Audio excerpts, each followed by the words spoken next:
Saudara-saudari terkasih, hari Minggu ini adalah hari Minggu tanggal 18 Desember tahun 2022 dan kita merayakan hari Minggu Advent yang keempat. Hari Minggu yang terakhir sebelum kita merayakan perayaan Natal yang mulia.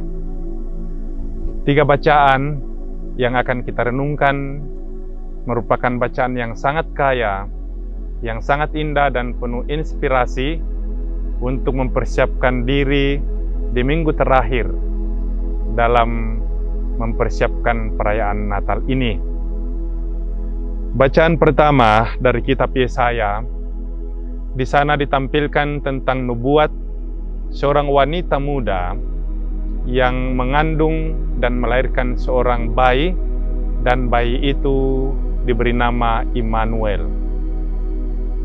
Sementara bacaan kedua dari surat Rasul Paulus kepada umat di Roma berisi sebuah berkat, berisi sebuah salam yang sangat indah. Rasul Paulus mengatakan, kasih karunia dan damai sejahtera dari Allah Bapa kita dan dari Tuhan kita Yesus Kristus menyertai kalian. Sebuah doa, sebuah berkat dan sebuah harapan yang indah dinyatakan kepada kita.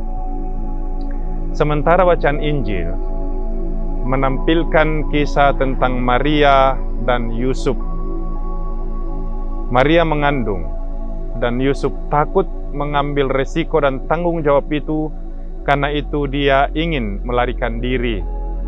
Namun malaikat Tuhan hadir dan memberikan keteguhan kepada Yusuf, dan dia mengatakan, Yusuf, jangan takut. Ungkapan jangan takut merupakan ungkapan harapan, penyerahan yang total kepada rencana dan kehendak Tuhan sendiri.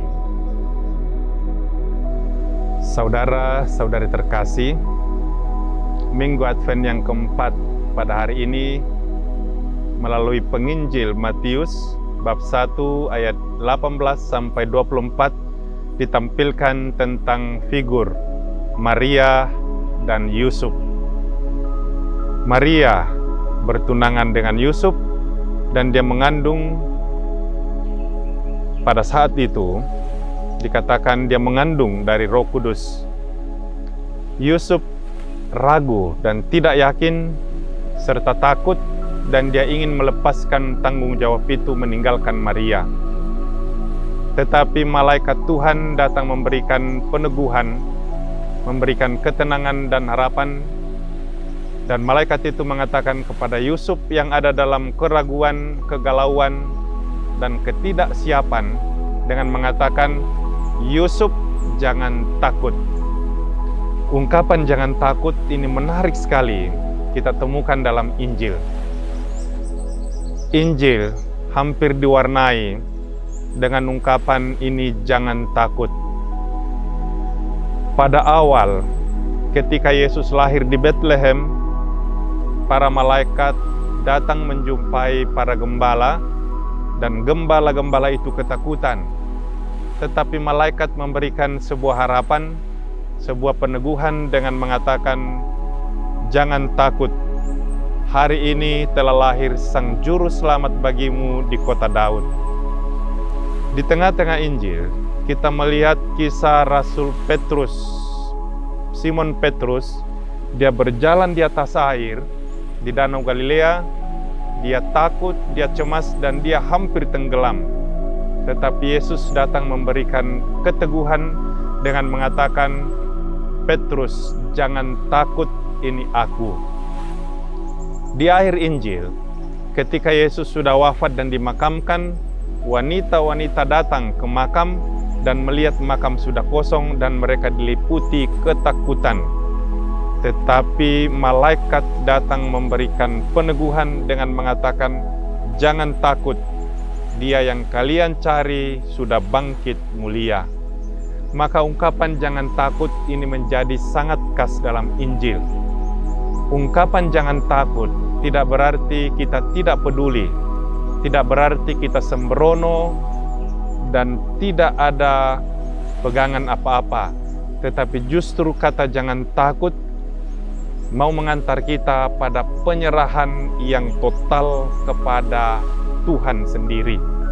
Hal itu diungkapkan dengan sangat indah dalam figur Bunda Maria ketika dia mengatakan, "Aku ini hamba Tuhan, terjadilah padaku menurut perkataanmu. Ecce ancilla Domini fiat mihi secundum verbum tuum."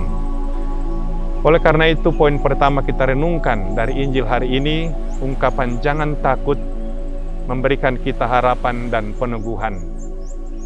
Menjadi murid Tuhan sering kita diliputi keraguan-raguan, ketidakpastian, kecemasan, dan kegalauan. Tetapi seperti dalam Injil hari ini, kita diingatkan jangan takut. Karena apa? Ada Tuhan yang menjadi pelindung dan pembimbing kehidupan kita, dan kita dipanggil untuk berpasrah sepenuhnya pada rencana dan kehendak Tuhan dalam kehidupan ini. Hal yang kedua yang menarik kita ungkapkan adalah makna kelahiran Bunda Maria. Ketika dia melahirkan putranya Yesus Kristus, dikatakan ia melahirkan seorang anak laki-laki dan mereka memberi nama dia Immanuel, artinya Allah beserta kita. Apa yang ribuan tahun yang lalu dinubuatkan oleh Nabi Yesaya akan seorang wanita muda melahirkan seorang bayi, dan bayi itu diberi nama Immanuel, sekarang kita temukan dalam Bunda Maria. Maria seorang wanita muda, seorang perawan, melahirkan seorang bayi, dan bayi itu diberi nama Immanuel, Allah beserta kita. Nubuat perjanjian lama kini terpenuhi secara sempurna dalam diri Yesus Kristus yang dilahirkan oleh Bunda Maria. Ungkapan Immanuel ini menarik sekali kita lihat dalam Injil Matius. Dalam Injil Matius bab 1 ayat 23, kita temukan ungkapan ini, Immanuel, Allah beserta kita. Sementara di tengah-tengah Injil Matius, dalam Injil Matius bab 18 ayat 20, kita temukan ungkapan ini, di mana 2 atau 3 orang berkumpul dalam namaku, aku ada di tengah-tengah mereka. Dan di akhir Injil Matius, Matius bab 28 ayat 20, kita menemukan ungkapan ini. Tuhan mengatakan, aku menyertai kalian sampai akhir zaman. Inilah yang kita lihat sebagai 3 pilar Injil Matius. Di awal dikatakan penyertaan Tuhan, Immanuel, Allah beserta kita. Di tengah-tengah kita melihat kesetiaan Tuhan dan kehadiran Tuhan, di mana 2 atau 3 orang berkumpul dalam namaku, aku ada di tengah-tengah mereka. Dan di akhir kita melihat penyertaan Tuhan sampai akhir zaman. Aku akan menyertai kalian sampai akhir zaman. Oleh karena itu kita bisa melihat bagaimana penyertaan Tuhan dari awal mula, saat ini, dan sampai selama-lamanya. Dan hal ini terangkum dengan sangat indah dalam kata Immanuel, yang memaknai kelahiran Sang Juru Selamat yang akan kita rayakan dalam pesta Natal yang mulia. Saudara-saudara yang terkasih, di Minggu Advent yang keempat ini, di minggu terakhir sebelum kita merayakan Natal, kita merenungkan 2 hal. Ungkapan jangan takut memberikan kita harapan, keteguhan, dan kegembiraan untuk menyongsong Sang Juru Selamat, untuk menjalani kehidupan ini dalam penyerahan yang total kepada rencana dan kehendak Tuhan. Aku ini hamba Tuhan, jadilah padaku menurut perkataanmu. Renungan yang kedua, kita diantar melihat apa arti kata Immanuel. Immanuel menegaskan bahwa Allah menyertai perjalanan umatnya dari awal mula, saat ini, dan sampai selama-lamanya. Saudara-saudara terkasih, mari kita merayakan Natal, mempersiapkan diri dengan sebaik mungkin, dengan kepasrahan yang total kepada Tuhan, dan semoga berkat-Nya melimpah atas kita, seperti disampaikan oleh Rasul Paulus. Kasih karunia dan damai sejahtera dari Allah Bapa kita dan dari Tuhan kita Yesus Kristus menyertai kalian semua. Tuhan memberkati kita.